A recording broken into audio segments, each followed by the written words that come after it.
Alright, welcome to another episode of Sakowski Safaris, episode 4. Right. For episodes 1 through 3, we've been keeping it really simple. Today, we step out of the box a little bit, and we're going Indian. Love Indian. This is one of our favorite dishes. It is. Absolutely awesome. And it's Vindaloo. Hey, one thing I love about this recipe too is that it freezes well. Make a big old pot of it and you can separate it into meals and throw it in the freezer. Take it for lunch. It's awesome. I don't know what it is about Indian or really any deer stew sort of recipe. Day 2, day 3, 2 months down the road in the freezer, it just seems to be better. It gets a lot better. But this is good right out of the pot too, and so we've got a great episode for you. Okay, the first thing we're going to do is make up a marinade for the meat that's going to go into this Vindaloo, and what we're going to use is cider vinegar. We're going to use some vegetable oil, some tamarind concentrate, and some garam masala, and also salt. And let's go ahead and put that together. Now the meat that we're going to be using for this Vindaloo dish, and it's still a little bit frozen, but that's okay. This is just roast meat off the hind quarter of the deer, and it's meat that you typically throw in a stew or grind up for burger. In this case, we're going to use it for a delicious Vindaloo, and it's going to be fantastic. What I'm going to do here is just kind of cut it up into usable chunks here. And what we're going to do is we're going to take these nice chunks of stew meat, and we're going to drop them into the bag of marinade that we made up. We're going to put this in the bag here. Get as much air out of it as you can. Cover that meat up good. And what we're going to do is we're going to throw this in the fridge for 6-8 hours. Okay, what we've got here, I've got a cookie sheet lined with foil and greased up. Here's our meat that we've had marinating for 6 hours. Remember, save the marinade. Do not discard. We're going to need this later. I'm going to place the meat on the greased cookie sheet here, and I'm going to salt it up good, and then I'm going to put it in the oven at 450 for about 8 to 10 minutes, and we're going to pull it out and we'll continue on from there.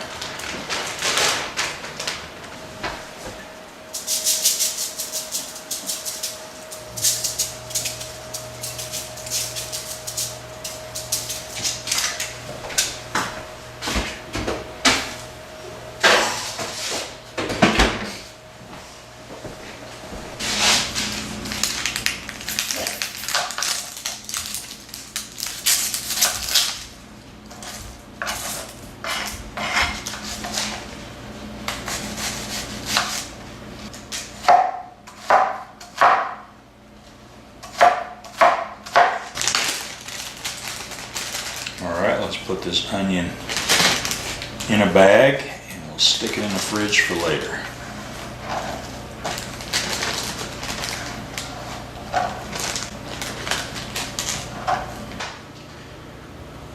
Okay, the next step in the process here is we're going to make a tomato, onion, ginger, garlic sort of paste here.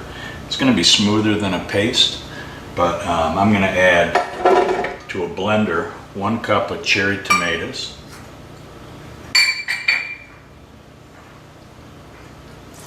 a half a cup of water. You can use fresh ginger. I'm going to use this ginger in a bottle. This is a little bit easier, very convenient. Squeeze out 1/3 of a cup here, getting low on my ginger. Into the blender.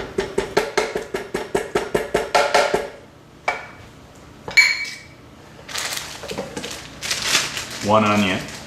We chopped this a little earlier.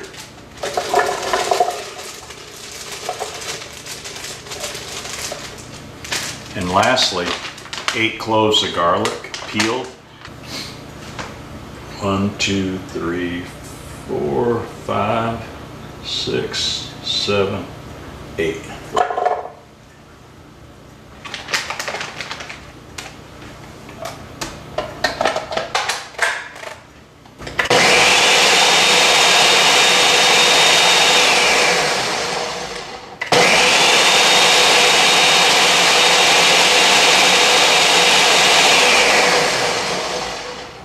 And that looks good.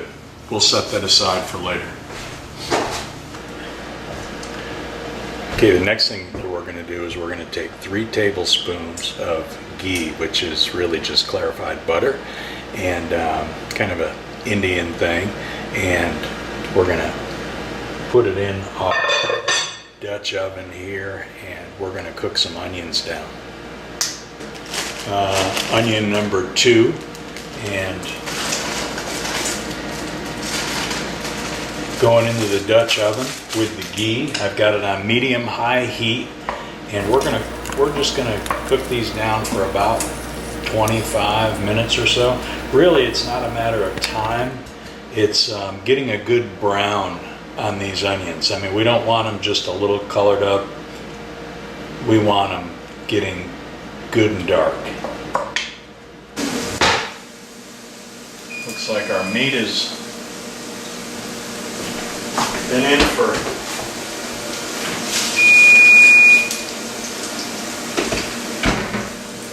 8 minutes. We're just going to set this aside.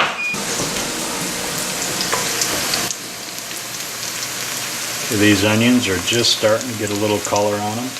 Remember, we're going to want these darkened up quite a bit. Okay, what I'm going to do is put together a little spice mixture here, and we're going to use this in just a few minutes when the onions are done cooking.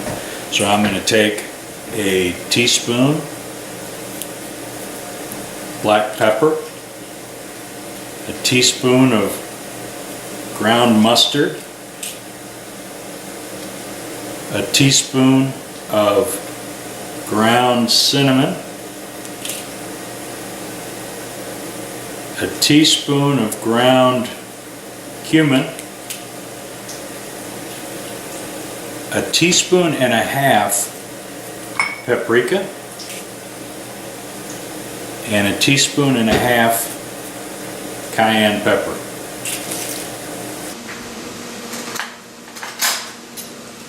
We're just going to mix this up a little bit, and like I said, in just a minute here, we're going to add this to our onions when they're cooked down to where we want them.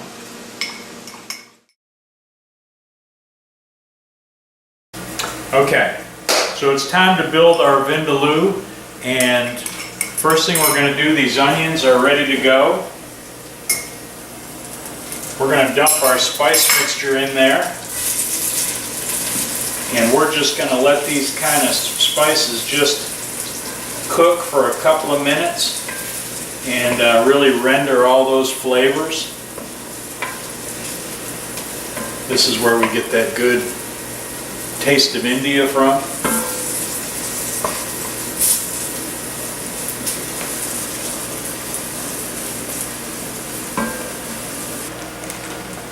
Okay, the next thing we're going to put in here is the marinade. that I told you don't throw this away. We're going to need it later. So we'll just dump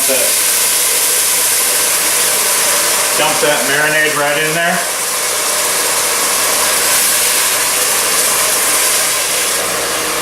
Like Vindaloo-Sakowski says, if they had smell-o-vision, you'd be going crazy right now.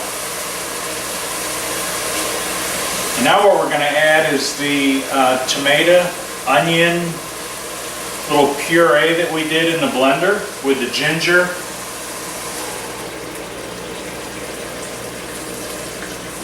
Oh, this is looking good.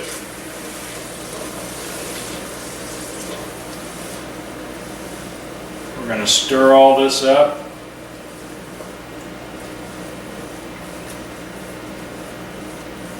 And what we're going to do is bring this to a simmer, and then we're going to add our meat. See how that all came together? Beautiful.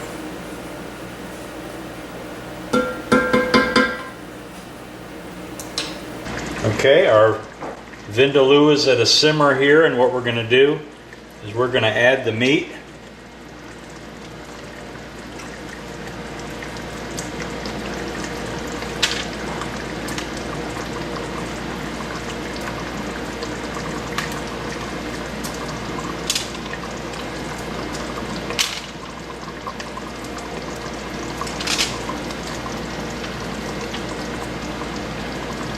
We're just going to get all this meat good and covered up.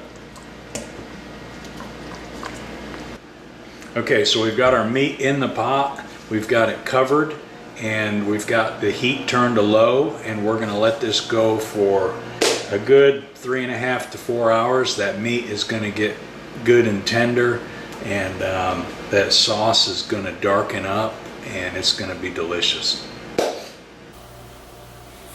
Okay, let's check on our Vindaloo here. Oh, this is looking good. This has been going for about 3.5 hours, and I think we are done. Just looking perfect. Let's go ahead and spoon a little of our brown rice. Now you can serve this Vindaloo by itself. You can serve it over the top of rice.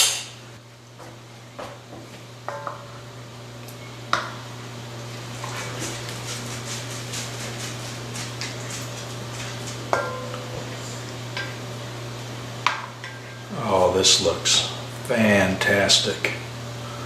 This meat is just so tender. You can feel it. Episode 4. That looks good. Let's dig in.